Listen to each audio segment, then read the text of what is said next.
오늘 은혜 받으실 말씀은 에베소서 4장 22절에서 24절 말씀입니다. 같이 읽습니다. 너희는 유혹의 욕심을 따라 썩어져가는 구습을 따르는 옛사람을 벗어버리고 오직 너희의 심령이 새롭게 되어 하나님을 따라 의와 진리의 거룩함으로 지으심을 받은 새 사람을 입으라. 오늘 이 말씀을 통해서 성도의 본분으로서의 성화라는 제목으로 말씀을 전가하고자 합니다. 에베소서 4장 21절에는 진리가 예수 안에 있는 것 같이 너희가 참으로 그에게서 듣고 또한 그 안에서 가르침을 받았을진대. 예수 그리스도 안에 진리가 있고 그 진리 대신 예수님을 통해서 배운 우리들이 이제 옛사람으로 살아가는 것이 아니라 그리스도 안에서 새 사람으로 살아가라고 말씀하고 계십니다. 아멘. 그래서 옛사람을 벗어버리라는 것은 나의 익숙한 죄의 본성과 이전의 삶의 방식입니다. 우리에게 익숙한 마음가짐과 삶의 방식을 버리라는 것입니다. 새롭게 우리 살아가는 방법을 배워나가야 되겠죠. 지금까지 살던 옛사람을 벗어버린다고 하는 건 이것은 벗어버리고 새 것을 받아들여야 되는 그런 삶입니다. 그래서 성경에서는 지혜로운 사람의 특징은 하나님 앞에 민감한 삶을 산다는 것입니다. 항상 하나님을 의식하고 사는 사람이 지혜로운 사람이라는 것입니다. 신자는 죄 많은 세상에 살면서 죄의 본성이 아직 부패한 성질로 남아있음에도 불구하고 거룩해질 수 있는 것은 성화의 은혜 때문입니다. 하나님께서 그 죄 가운데 있는 우리를 불러내어 성화의 과정을 통해서 변화되도록 하나님이 우리에게 은혜를 베풀고 계시는 것입니다. 아멘. 하나님께서는 성화를 위한 은혜를 주시고 성도들은 성화를 위하여 순종하고 힘쓰므로써 거룩해져 갑니다. 그렇게 거룩해져 가도록 성화의 삶을 살아가는 것이 구원받은 신자의 가장 큰 의무이며 이것이 없이는 누구도 하나님께 영광을 돌리는 삶을 살 수 없습니다. 오직 우리 주 곧 구주 예수 그리스도의 은혜와 그를 아는 지식에서 자라가라. 영광이 이제와 영원한 날까지 그에게 있을지어다. 베드로 후서 3장 18절은 말씀하고 계십니다. 첫 번째, 옛사람의 구습을 벗어버리라. 옛말에 3살 버릇 80까지 간다. 이 속담은 3살 때 생긴 버릇을 80살이 되었어도 갖고 있다는 뜻으로 한 번 들인 버릇은 여간해서 고치기 힘들다는 뜻입니다. 참 힘들기 쉽지 않아요.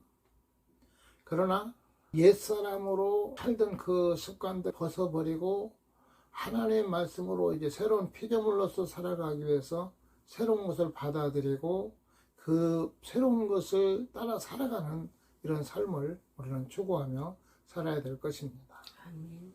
우리가 신앙생활하면서 옛사람의 구습을 별로 문제 삼지 않고 심각하게 생각지 않습니다. 별로 참 심각하다 이런 생각을 가지고 있지 않습니다. 만일 그것을 심각하게 내 안에 받아들였다면 이제는 우리의 삶이 날마다 하나님의 말씀을 따라서 가면서 좀 더 성화되고 거룩해져 가는 이런 삶을 살 수가 있었을 것입니다. 아멘. 우리가 심각하게 생각지 않지만 그런데 그 삶 속에서 묻어나오는 습관들이 많이 있습니다. 벗어버리려고 하는 몸부림이 필요합니다. 죄와 내적인 부패성을 이기며 살게 하시는 하나님의 생명의 원리가 우리에게는 있는 것이죠. 또 한편으로는 아직은 완전히 거룩해지지 않은 자신을 위하여 분투하며 살아야 할 위치에 있습니다. 우리가 예수 그리스도를 믿을 때 예수 그리스도 안에서 신분의 변화는 일어납니다. 하나님의 자녀로서 하나님 우리를 부르시고 의롭다稱해 주시는데 우리 자체의 변화는 하나님께서 이끄시면서 그 변화를 이끌어가는데 이 변화를 우리는 이루어야 되는 것이죠. 아멘. 그래서 로마서 6장 12절은 그러므로 너희는 죄가 너희 죽을 몸을 지배하지 못하게 하여 몸의 사욕에 순종하지 말고 옛사람이 우리를 주장하지 못하게 하라고 말씀하고 계시는 것입니다. 이제는 옛사람을 벗어버리되 아주 그냥 속의 옷까지 싹 다 벗어버리고 새로운 옷, 하나님께서 주신 의의 옷을 입고 깨끗하게 유지하면서 갈 수 있는 우리가 되어야 될 것입니다. 아멘. 두 번째, 성화를 통하여 인간의 본성이 새로워집니다. 성화에 대하여 믿는 자가 해야 할 필요에 대하여 성경은 다음과 같이 말합니다. 하나님을 따라 의와 진리의 거룩함으로 지으심을 받은 새 사람을 입으라. 에베소 본문 4장 14절에 말씀하고 계시고 이미 그리스도 안에 있는 선자들에게 사도가 이같이 명령한 것은 중생이 저절로 새 사람 되게 하는 것이 아니라는 사실을 보여줍니다. 아멘. 중생을 통하여 죽었던 영혼이 다시 살아났다는 점에서는 이미 새 사람이 된 것이지만 아직 부패한 죄의 영향력 아래에 있기 때문에 성화의 작용을 통하여 거룩한 사람으로 새롭게 변화되어 가야 한다는 것입니다. 아멘. 아직도 새 사람이 되어가고 있는 중임을 보여주는 것입니다. 아멘.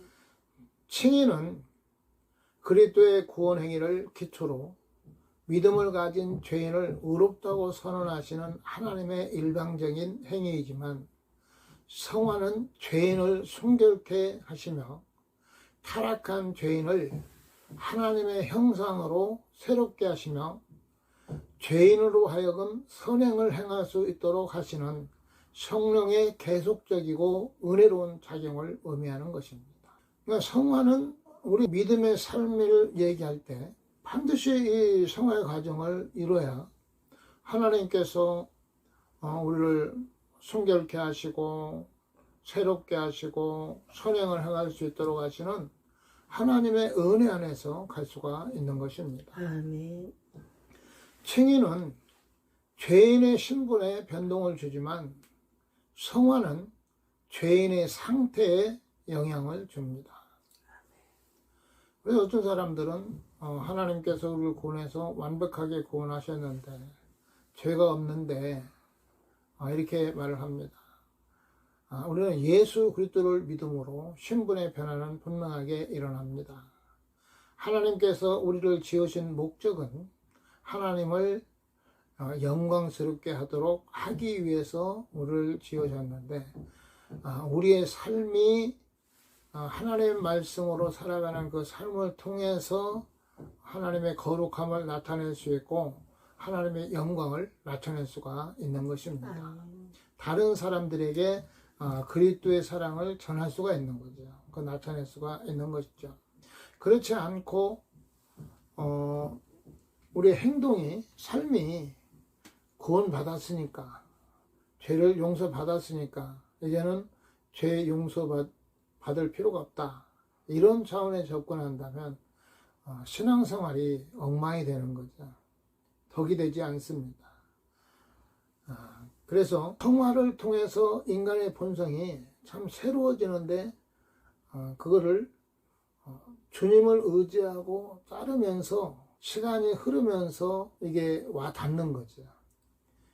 그래서 지금 와서 고백할 수 있는 것은 하나님께서 우리의 변화를 요구하시는데 인격의 변화를 참으로 중요하게 여긴다는 것이죠. 아멘. 인간의 그 본성 안에서 타락하고 부패한 것들이 이제는 새롭게 변화되어져서 살아가는 그 모습이 하나님의 영광을 나타낼 수 있는 삶이 될 수가 있는 것입니다. 아멘. 그리고 세 번째, 거룩함으로 지으심을 받은 새 사람을 입으라. 그러므로 나의 사랑하는 자들아, 너희가 나 있을 때뿐 아니라 더욱 지금 나 없을 때에도 항상 복종하여 두렵고 떨림으로 너희 구원을 이루라.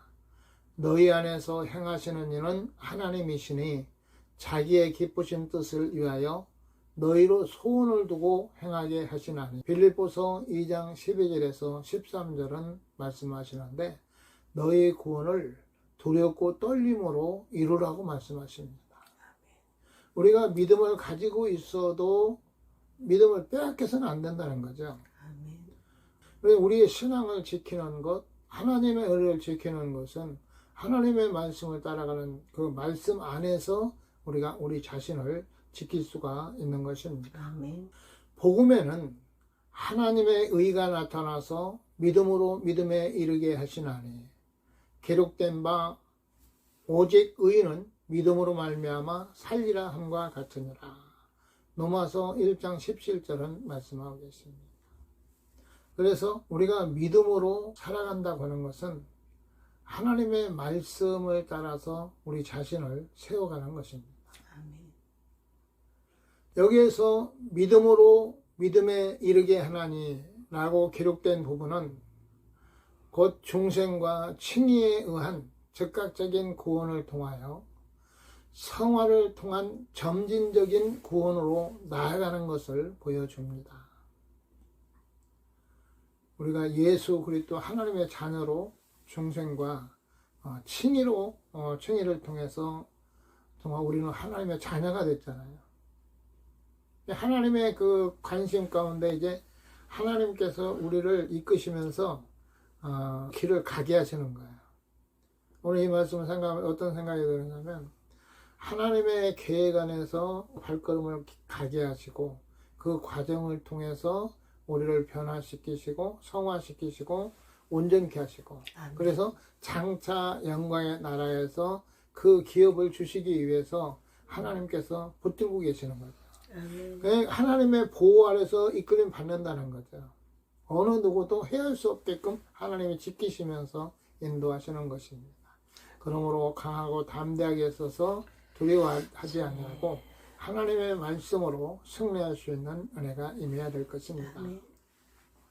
성화는 두 부분으로 설명을 한다면 한편으로는 그리스도와 함께 장사된 옛사람을 죽이고, 성화의 과정을 가는데 첫 번째 옛사람을 죽이는 것입니다. 그리스도와 함께 죽는 거죠. 내가 그리스도와 함께 십자가에 못 박혔나니 그런즉 이제 내가 산 것 아니요 내 안에 예수 그리스도께서 사신 것이라.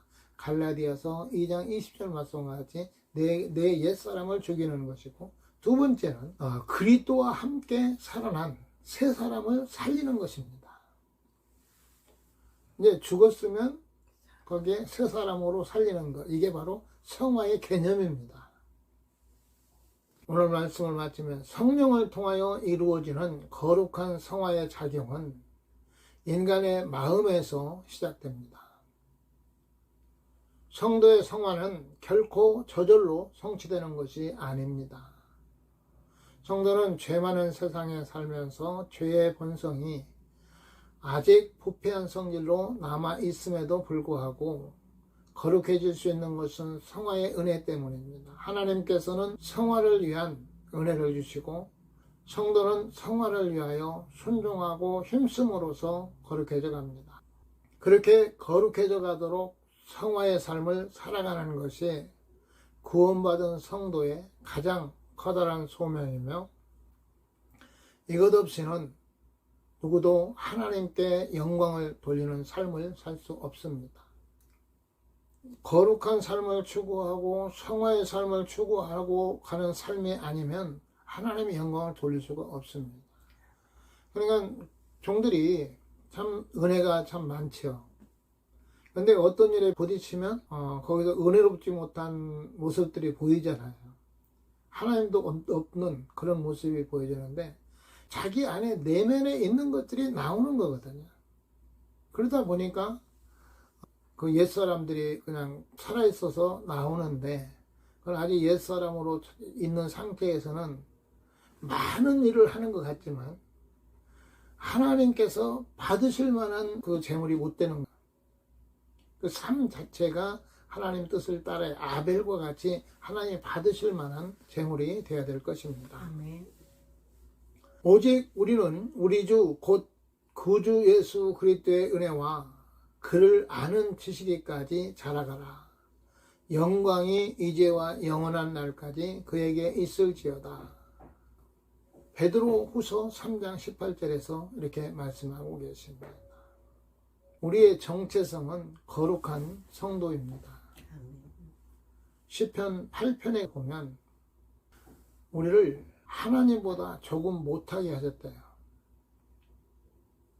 우리를 하나님 형상대로 지으셨는데 하나님보다 좀 못하게 하셨는데 하나님께서 우리의 삶을 통해 말씀을 통해서 영화와 존귀로 관을 씌웠다고 말씀하고 계십니다. 네, 우리의 존재가 얼마나 귀한 존재인가를 말씀하고 있고 그 존재를 회복하기 위해서는 옛사람을 벗어버리고 성도의 신분으로서 성화를 이루는 것이 그 본래 하나님의 우리를 지으신 영화와 존귀로 관을 씌운 이런 존재로 하나님이 회복해 가시는 거죠.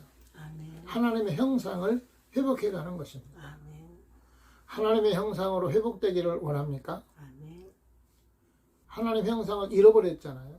부분적으로 물론 남아있지만 그러나 그것을 다시 회복하게 할 수 있는 은혜를 하나님이 주시는데 우리 성도들의 신분으로서 성화를 위해서 더 간절한 마음으로 힘쓰고 또 순종하여서 온전히 이룰 수 있는 이런 은혜가 있기를 예수 이름으로 축원합니다. 아멘.